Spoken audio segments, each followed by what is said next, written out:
આજના વિડીયોમાં આપનું સ્વાગત છે। તો ચાલો આજે પણ જાણીએ એક નવી બોધ વાર્તા। પણ ચેનલને સબસ્ક્રાઇબ કરવાનું ભૂલતા નહીં। એક રાજાના ભવ્ય મહેલમાં એક કારીગરે સોનાની એક સુંદર સાંકળ બનાવી।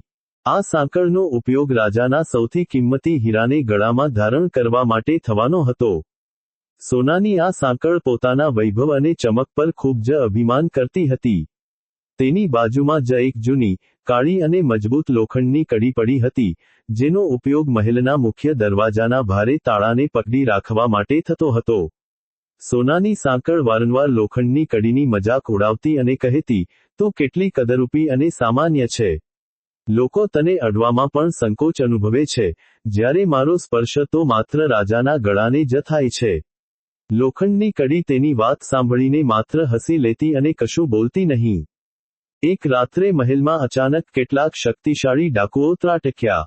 તેમણે રાજાના રૂમમાં ઘૂસીને તિજોરી તોડવાનો પ્રયત્ન કર્યો અને રાજાના ગળામાંથી પેલી સોનાની સાંકળ આંચકી લીધી। સોનાની સાંકળ એટલી નાજુક હતી કે ડાકુઓના એક જ ઝટકાથી તે તૂટી ગઈ અને તેનો કિંમતી હીરો નીચે પડી ગયો।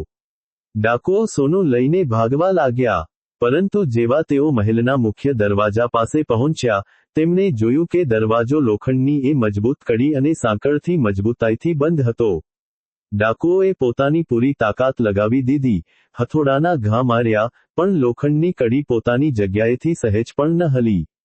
લોખંડની અડગતાને કારણે ડાકુઓ દરવાજો તોડી ન શક્યા અને ત્યાં સુધીમાં મહેલના સૈનિકો જાગી ગયા અને તેમણે બધા ડાકુઓને પકડી લીધા। સવારે રાજાએ લોખંડની એ કડીની મજબૂતાઈના વખાણ કર્યા અને તેના પર તેલ લગાવીને તેને વધુ સુરક્ષિત કરી। તૂટેલી સોનાની સાંકળ ઓગળવા માટે ભઠ્ઠીમાં પડી હતી, ત્યારે તેને સમજાયું કે માત્ર બહારની ચમક જ બધું નથી હોતું। જ્યારે મુશ્કેલીનો સમય આવે છે, ત્યારે વ્યક્તિની બાહ્ય સુંદરતા નહીં પણ તેની આંતરિક મજબૂતાઈ અને ઉપયોગિતા જ તેનું સાચું મૂલ્ય નક્કી કરે છે। બોધ: બાહ્ય ભવ્યતા અને દેખાવ ક્ષણિક આકર્ષણ આપી શકે છે, પણ જીવનના વાસ્તવિક સંકટો અને મુશ્કેલીઓનો સામનો કરવા માટે આંતરિક મજબૂતાઈ, દ્રઢતા અને ઉપયોગિતા જ કામ આવે છે। ક્યારેય કોઈના બાહ્ય દેખાવ પરથી તેની કિંમત ન આંકવી જોઈએ।